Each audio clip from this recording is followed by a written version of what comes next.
High above the clouds, where the air's thin and every step feels like a battle, nature doesn't forgive mistakes.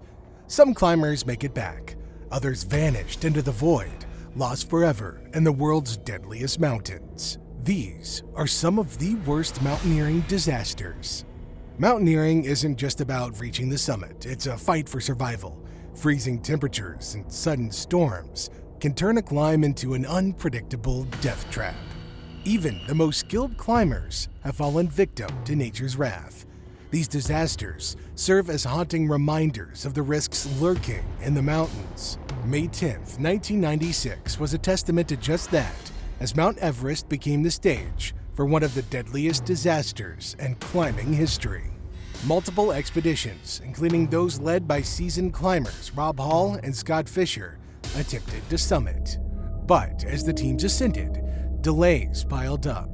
Crowds formed at key points, forcing climbers to wait in the punishing cold. Oxygen supplies dwindled, and precious time kept slipping away. And then, as night fell, things really got out of hand. A violent blizzard rolled in, bringing whiteout conditions and hurricane-force winds. Climbers lost their way, disoriented in the blinding snow.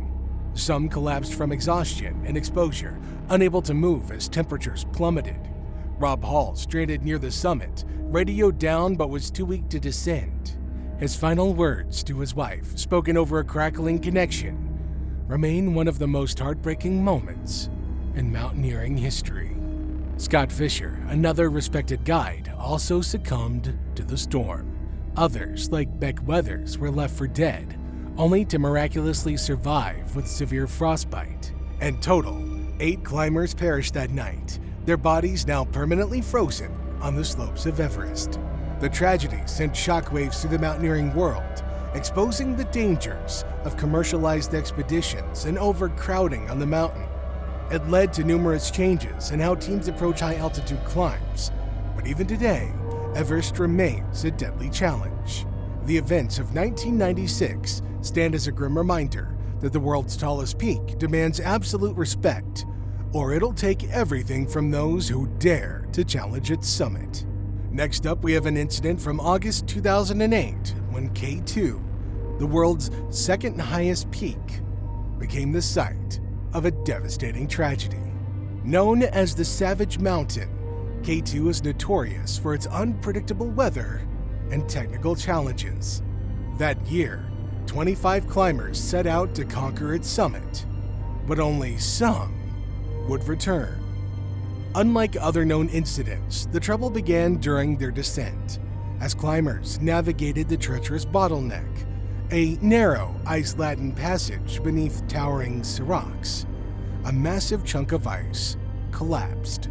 The falling debris severed fixed ropes, leaving climbers stranded high above the death zone. Panic became the biggest enemy as the exhausted mountaineers realized their only way down was now impassable. Some slipped and fell thousands of feet to their deaths. Others, weakened by altitude sickness and frostbite, were simply unable to move.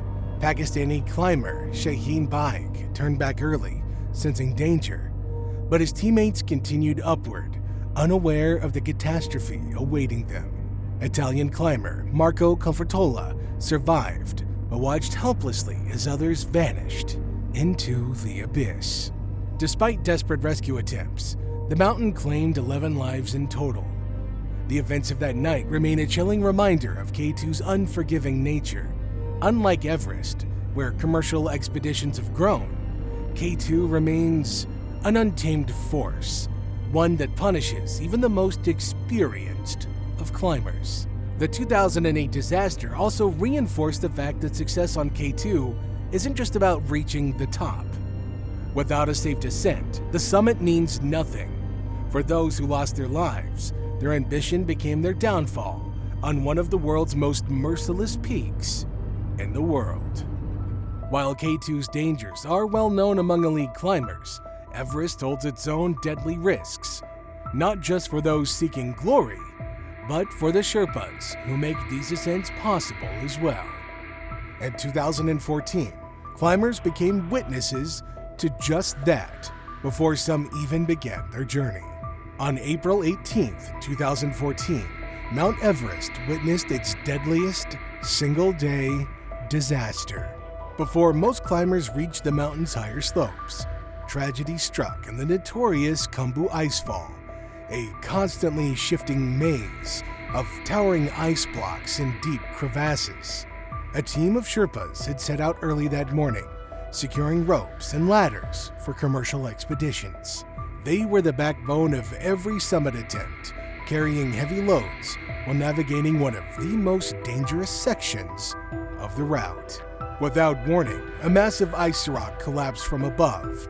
Thousands of tons of ice crashed down, engulfing the Sherpas in an instant. The avalanche was immense, and those caught beneath had no chance for escape. 16 men lost their lives, buried under the crushing weight of shattered ice. Their teammates, helpless and unable to dig them out, could only watch in horror. This tragedy devastated Nepal's climbing community. Sherpas, who are often overlooked despite their essential role in high-altitude expeditions, were the ones that bore the brunt of Everest dangers. In the wake of the disaster, protests erupted demanding better wages, insurance, and safer working conditions. Many Sherpas refused to climb that season, forcing expeditions to cancel their summit bids. The 2014 avalanche reminded everybody that Everest isn't just a trophy for climbers, it's a workplace for the Sherpa people. While their courage and resilience have made countless summits possible, the risks they face remain immense. That day, Everest claimed the lives of even those who knew it best. Similarly, October of 2014 proved that even routine treks can turn out to be deadly when nature strikes without warning, as Nepal faced one of its deadliest mountaineering disasters due to a powerful blizzard around the Annapurna region. What began as a routine trek along the popular Thorongla Pass quickly turned into a nightmare, leaving over 40 people dead. The sudden storm caught hundreds of climbers and trekkers off guard, many of whom were unprepared for brutal conditions. The snowstorm, triggered by the remnants of a cyclone, unleashed whiteout conditions and freezing temperatures. Visibility dropped to near zero, and those caught on the exposed mountain trails had nowhere to take shelter. Hypothermia set in rapidly, leaving many too weak to continue. Some tried to turn back, but waist-deep snow and howling winds turned every step into a battle for survival. Rescue efforts were launched as soon as the storm cleared, but for many, it was already far too late. Helicopters scoured the slopes, locating bodies buried beneath the thick snow. Survivors told harrowing stories of being trapped in makeshift shelters, fighting exhaustion and frostbite. Even seasoned guides, familiar with the region's unpredictable weather, were caught off guard by the sheer intensity of the storm. The 2014 Annapurna disaster, unlike Everest or K2, didn't involve extreme technical climbs or high-altitude summits. Just a routine trek turned deadly. It underscored the need for better weather forecasting and emergency preparedness, proving that even well-traveled paths can become lethal when the mountains decide to unleash their fury. Halfway across the world, Mount Rainier also proved that even familiar peaks can become death traps when the weather gets out of control. In June of 1991, a group of 11 climbers set out to summit Mount Rainier, one of the most challenging peaks in the United States. Known for its unpredictable weather, the mountain had claimed lives before, but nobody expected the scale of the disaster that was about to unfold. As the team ascended, conditions suddenly deteriorated. A fierce storm rolled in, bringing blinding snow, powerful winds, and freezing temperatures. Visibility dropped to near zero, and the climbers became disoriented. With no clear path down, they were stranded high on the mountain, battling exhaustion in the brutal cold. Rescue teams launched a desperate search once the storm passed, but it was too late. All 11 climbers had succumbed to hypothermia, their bodies found scattered across the icy slopes. All of these tragedies reinforce what Reinhold Messner said: mountains are not fair or unfair, they are just dangerous, and for those who challenge them, the price can be ultimate.